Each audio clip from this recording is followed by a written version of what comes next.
Hello everyone, and welcome to The Man Behind the Curtain.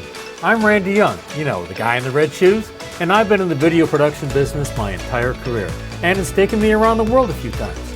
But more importantly, I've had the opportunity to work with some of the most creative people in television, and boy do they have stories to tell about the business and the people who make it happen. We've always been told, ignore the man behind the curtain, but you can talk to me. Okay, let's get started. One thing about directors, or anybody watching things, they love a camera that moves. There's lots of ways to make a move. There's lots of tools that are used to do it. The man sitting next to me has many of those tools and knows how to do it all. His name is Mark Zurawiec. Hi, Mark. Hi. Good to see you, Randy. Good to see you. Thanks for inviting me. Yeah, sure. I think. Well, we're at the show here, and you were a part of it. Yes, so you invited me out. You were again. Easy game. Yeah. All right, so moving cameras.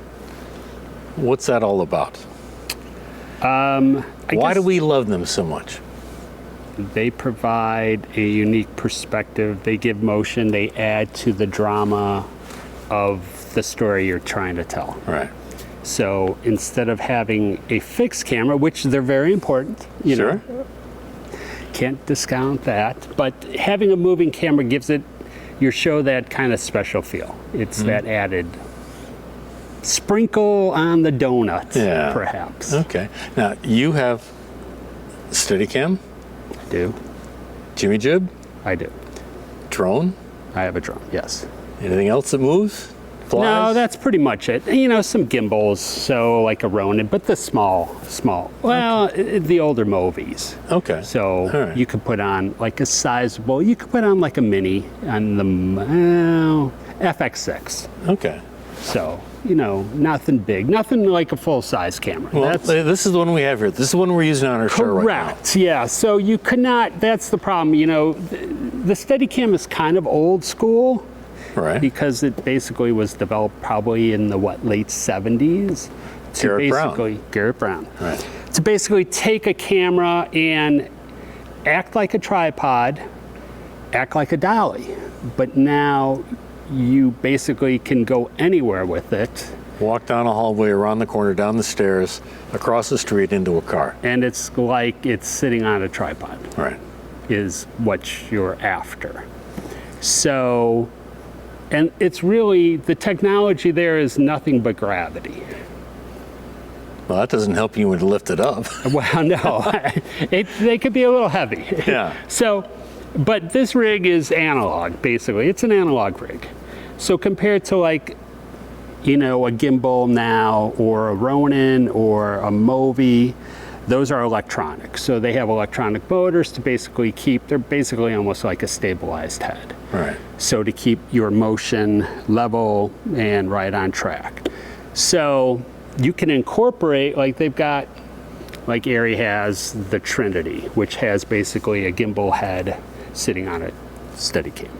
And that allows you to basically go from high mode to low mode without actually having to change the rig. Okay. So you can get some really dynamic shots. Well, and that's what we're going for, is the dynamic shots. The shots that you can't get easily anywhere else, or build huge rigs or craziness to make it happen. You don't make your gaffer go crazy. Right. If you're doing a long tracking shot, what are you going to bring in a dolly with track and set that up? Level it out. Right. So that takes time. Yes, there's appropriate things for that sometimes, where you need that. But then, Steadicam probably allows it to happen faster. Okay. And how long have you had your Steadicam?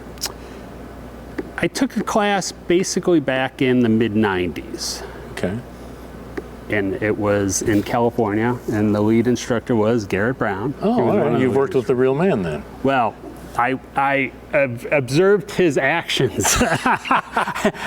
It was kind of like today we had Kevin Bacon. It's was it really a 1 degree today? Close. Right. I don't know. Yes, we talked with Garrett Brown, but still he's the master. So it was actually great to. As I like to say, we had the real show bacon today. Yes, yeah. So yes.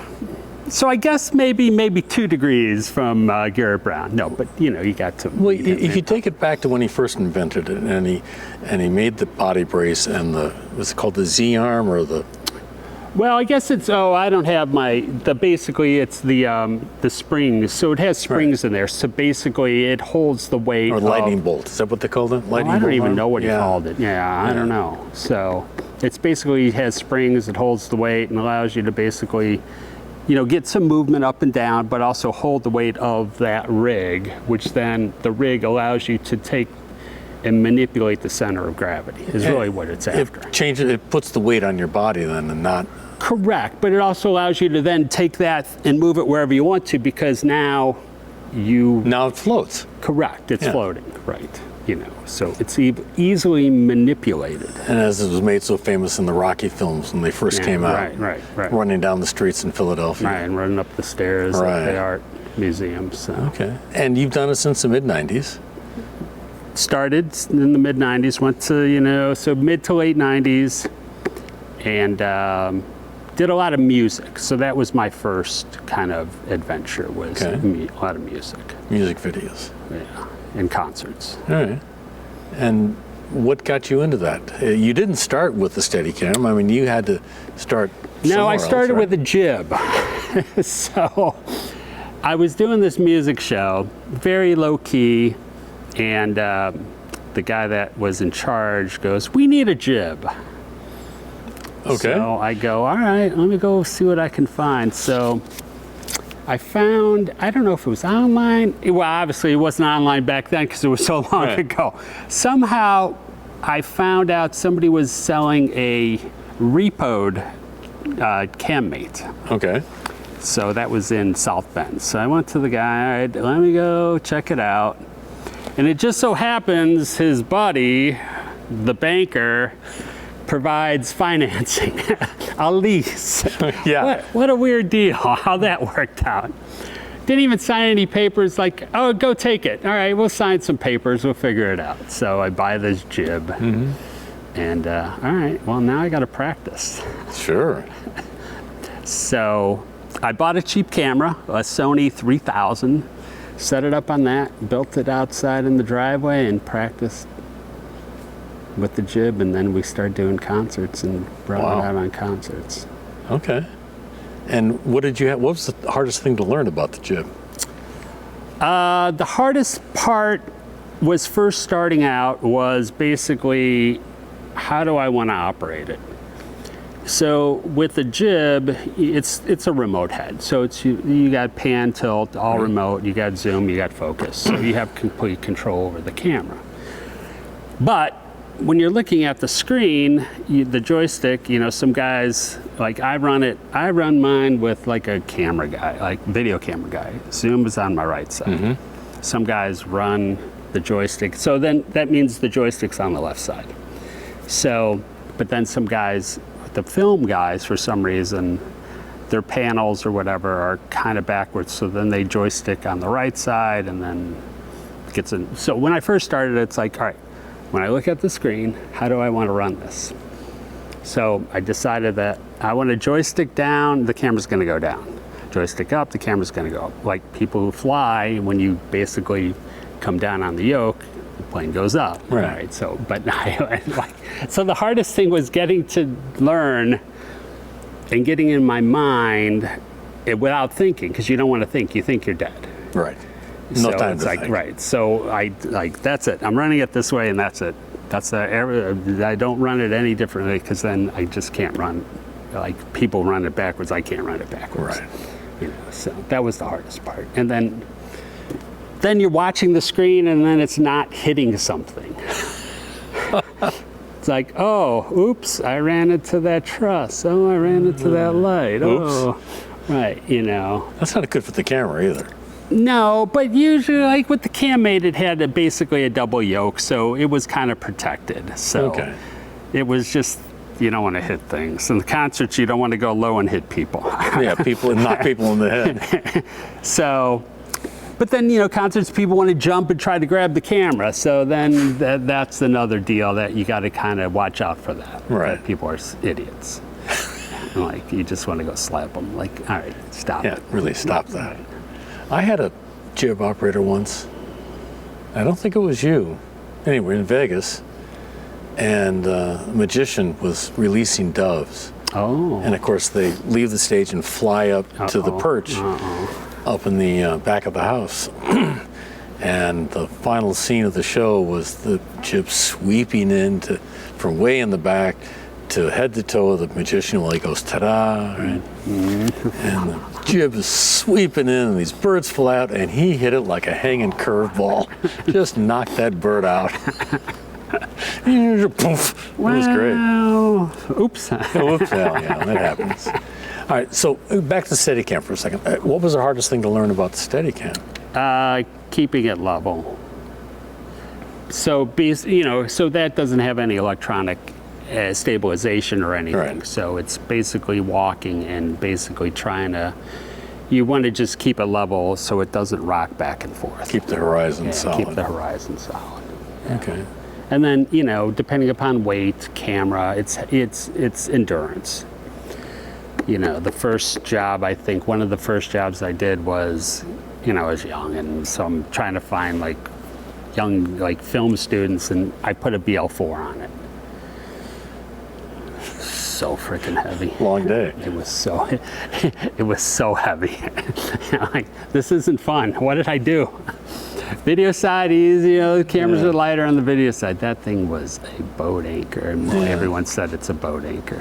Well, how many different models are there now of the Steadicam? Because I know they're making lighter weight ones for smaller cameras. Yeah, so this rig is pretty beefy. It's a little older.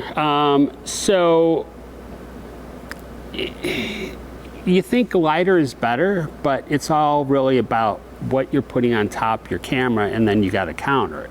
Mm-hmm. So even if you go a lighter rig, yes, it helps out, but you still need ballast on the bottom to counter. So a lot of times a lighter rig isn't necessarily a better rig.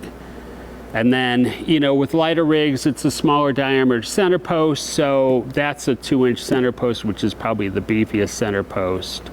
So it basically provides more stability. So there's not a lot of vibration. It's not going to induce any harmonics in there. So that's nice. Or flex. So it'll flex at the points of where it telescopes. So so that's the other thing you run into. So I've got some smaller rigs. I got an older EFP that has 1.5 inch center post. There's some flex in there, and then I've got a really smaller one that's probably could be 1.25 inches.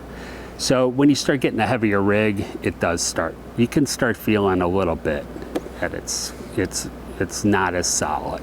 Now, how much of your work is commercial, industrial shooting, single camera stuff versus multi-camera concerts or shows like this? Yeah, I used to do probably more industrial stuff back in the past, but now it tends to be mostly live multi-camera stuff. So I worked on PBS soundstage show. So I think we did 10, 11 seasons of that. So that was multi-camera. And then I haven't done any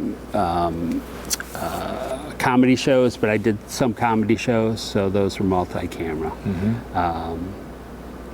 Not a lot of industrial stuff in terms of what you would think. I guess you go out single camera. We used to do a lot of that in the past, not much anymore. Or I don't do You much don't, okay. anymore. Yeah, it's just not what my clientele is. That's what it was, and then it kind of morphed where you would do kind of more of I guess I'm trying to think of you go into I don't even know, You go into a factory and do yeah, things, right. or- Yeah, you walk around and shoot the processes. Sometimes, sometimes the jib is better for that if it's open, just because I've shot in an engine factory, and it was just better for the jib because you can get higher, lower, you can move. You could get more shots. Honestly, you could probably sometimes you could get more shots with the jib, just because of the ability to go high, low, So it's kind of, they're kind of different apparatuses, but then some people think for the money, the jib might be a better cost effective versus the Steadicam. Sure. especially now with the gimbals, they'll run around with a Ronin and a DSLR. So they can just shoot with that, and it's much cheaper. Right. That's the other thing is stuff like that. Technology is kind of evolving where cameras are getting smaller for that single camera stuff versus multi-camera like this. It tends to be still the 2/3 inch B4 mount lenses. So right. Yeah, they're just different. Do you find that directors that you work with know how to use the gear and how to make the best out of it? Sometimes yes, sometimes no. And it just depends upon what the shoot is. I guess, if you do more commercial stuff, people get a little more critical on things. So they want like precise, very precise. So framing, timing, start, stops. Yeah. And then other times for live events, it's probably a little different, but yet it's still, you still are precise, but live is live. You can't go back. Yeah, things happen. Right. It's done. Right. So there's a different pressure there where, if you're doing multiple takes on things, then you could be a little more critical, or you want to be a little more precise, or, especially if you're doing a commercial. Whereas a live event. Do you find it easy to work with people who maybe aren't as familiar with it? Well, you try to teach them. So they might not understand. So you then try to say, hey, how about we try this? Right. Or to try to speed up the process versus, or maybe I should do this move. How does that work for you? Versus, they maybe you have a different method, different place to start, different method of getting around to the same place he needs to get. Yeah. So hopefully get their vision and capture what they want. Just incorporate what the Steadicam or the jib needs to make that happen. Sometimes people just don't understand, especially the jib, the logistics of how the jib, the arc works, or it just, it's going to change, as it arcs, it's going to change your focal length. Correct. Well, yes. So they just don't understand that, It can't track along. Right, so. You just have to, and then, depending upon the Jimmy jib is probably, it's more of a video rig. So when you start trying to do more film stuff and put a heavier camera on that, it's a little harder to control versus, a lot of guys now want a Techno. They want a Techno, and if they can afford a Techno, it's fine. They're pretty cool. Oh yeah, no, definitely. They are great tools. Yeah. But then the budget's a little different. So, sometimes they have a budget of the Jimmy jib, but yet want the expectations of a Techno. Right. So, you can try to achieve what they want, and hopefully, but sometimes, they want, you go from this to this in a second, and then stop and lock it in. That's not going to happen. And hit a mark right on that crosshair. Momentum is just not going to make that thing stop. Right. It's just going to resonate, and you can't do it. You try to. Yeah. So. Well, we've got Chitta, jib in the air on this show. Great tool. What do you think of that? They're freaking awesome.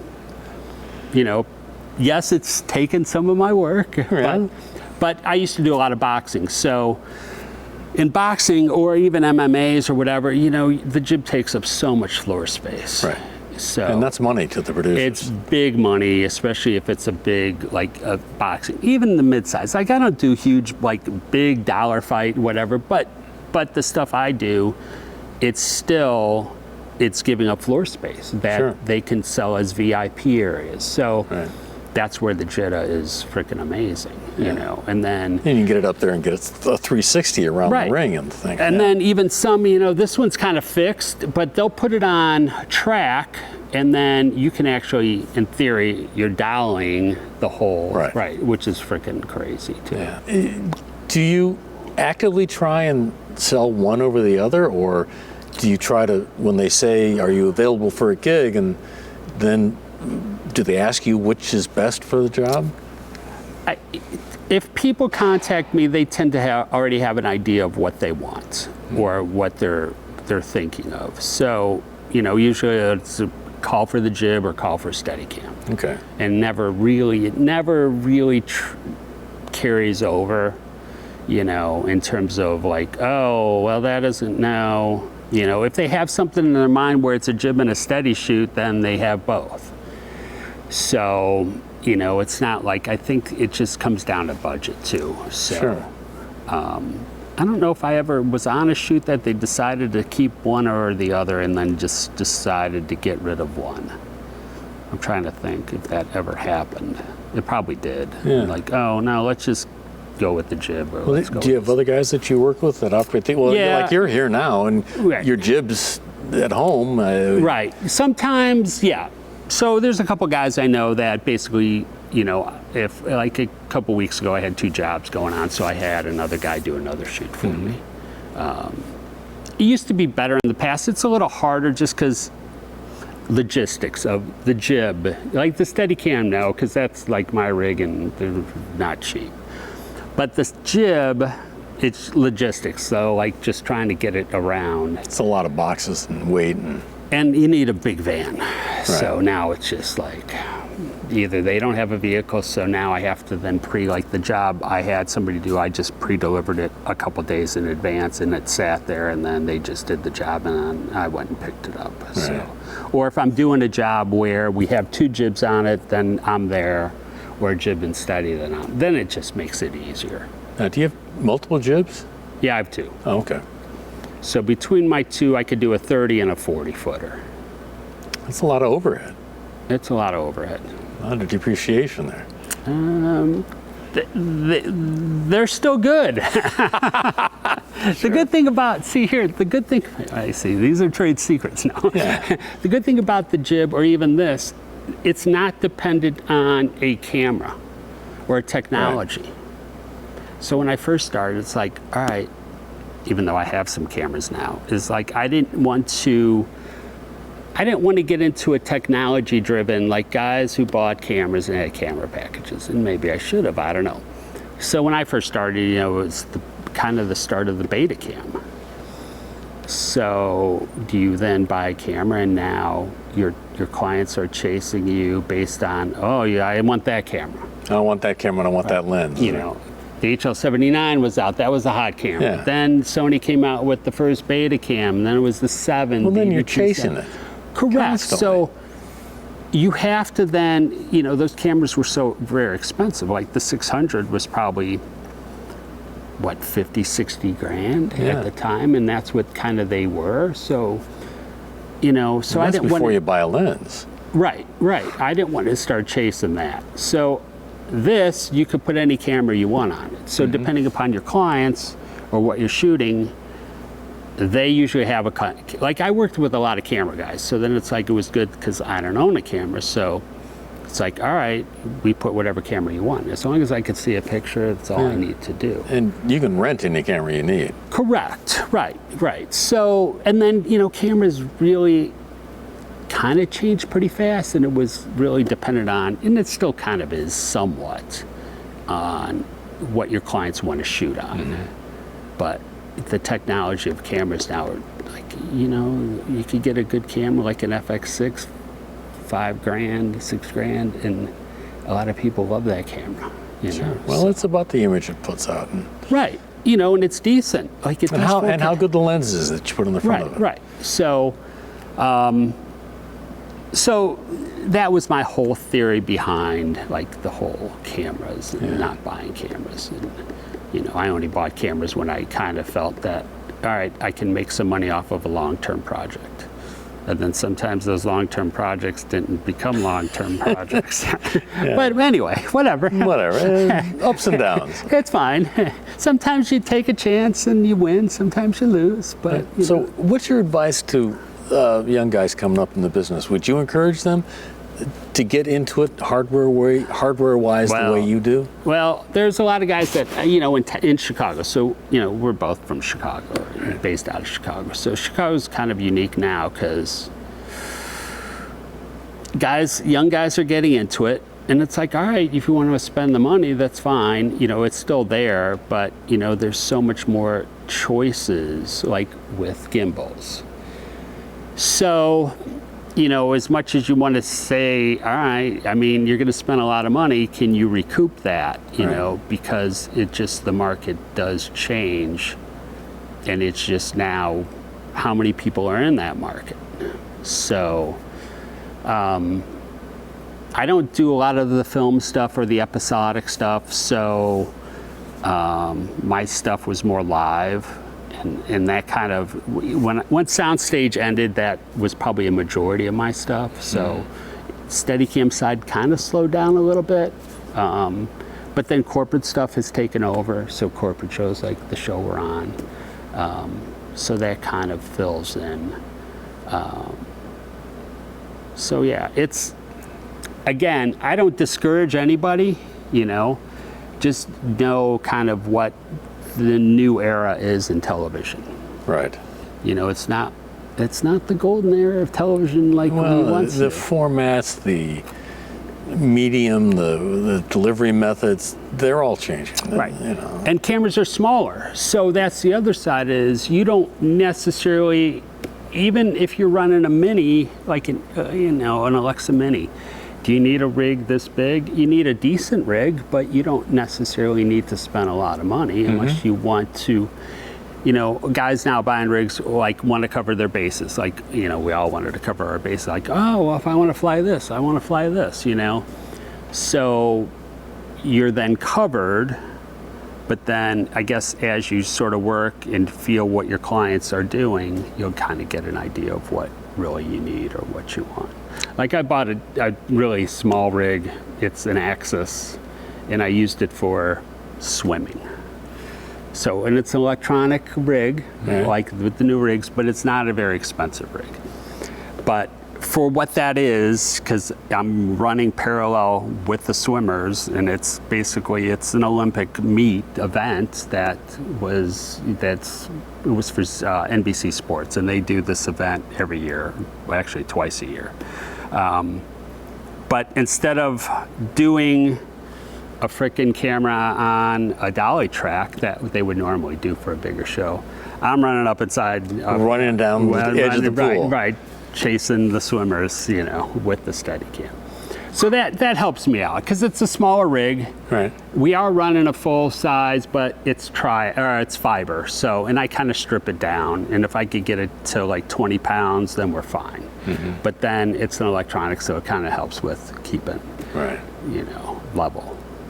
So you wouldn't discourage somebody going out, a young guy going out right now and investing in this stuff? I would tell them what the pitfalls are, right? And give them a reality, because it's reality, you know. I mean, you don't want to discourage anybody, but then also understand what's out there, and you know, you just don't go out and buy a $60,000 rig or $70,000 rig. Or maybe you don't need to. Or a Trinity that's $100,000, right? Start out small, see if you like it. Because the other side of it is, what happens if you don't like it and you spend 50, 60 grand on a new rig and you hate it? Or your body can't take it. Like some guys, you know, it does affect your back. So if you don't have a good back, then don't do it. Don't do it. Right. You know, but over time, if you really are into it, then I guess the other motivation is you spend $60,000, you better be motivated. Have some work, Right. So, or go out there and actually do it. So, or you don't do it and you sell it. Like, you know, I've been looking for rigs, and like, there's guys that like, oh, I bought a rig and then, oh, it didn't work out and it's been sitting, I need to sell it. So, all right, well. So that happens. It all happens. Like, again, I buy a camera and it didn't really work out, but so it still has, these still have money. Like, this is a pretty older rig, but it still has some value because it's a quality rig. I would say, that's the other thing I would say. If you're going to buy a rig, buy a fairly name brand rig that if you need to sell it, it's still going to be worth some money. Right. Don't buy a Chinese knockoff piece of POS, because it's going to be worthless. So buy something that if you need it to sell, it's going to be worth some money. So what's the next technology? Where is it going? Do you see anything big on the horizon? Well, so Steadicam, which Steadicam is trademarked by Garrett Brown. So even though when he first built, he had Cinema Products make the rig, now Tiffin makes his rigs, but he still has held on to the patent. So they have an electronic gimbal. So the electronic gimbal is called the Volt, and the Volt is basically the new technology. So basically it takes an analog rig and puts basically the motors in the gimbal to then help you keep horizon and keep the rig where it will stay where you want it to place. Is that all gyroscope operated? And it's not necessarily gyro, because you used to be able to, people would use gyros to keep level if you're doing longer shots. But now it's kind of basically taking the motors from an electronic gimbal like a Ronin or a Movi, and now taking that kind of technology and motors in theory, and then putting it into the gimbal. And then now taking the gimbal and then with sensors, because the technology is so freaking like advanced, and then making it so basically it stabilizes that rig. It's, I mean, like when it first came out, like, oh, what do you need that for? And now it's like, it's freaking like, I mean, it's really amazing, because I mean, I almost need to get one, because everyone else has one, so someday. Someday something new? Maybe. I don't know. How long are you going to be doing this? I don't know. I mean, we'll see. We'll see. How's the body holding up? I don't know. I'll let you know after this shoot. All right. Well, I've known you for a long time, and I've appreciated your work. And I know we've done a lot of shows together. Thanks, Randy. I appreciate it. I love working with you. Yeah. I always answer your call. And I appreciate you coming and doing this with me. Well, thanks. This is great. Thank you very much. Well, thank you.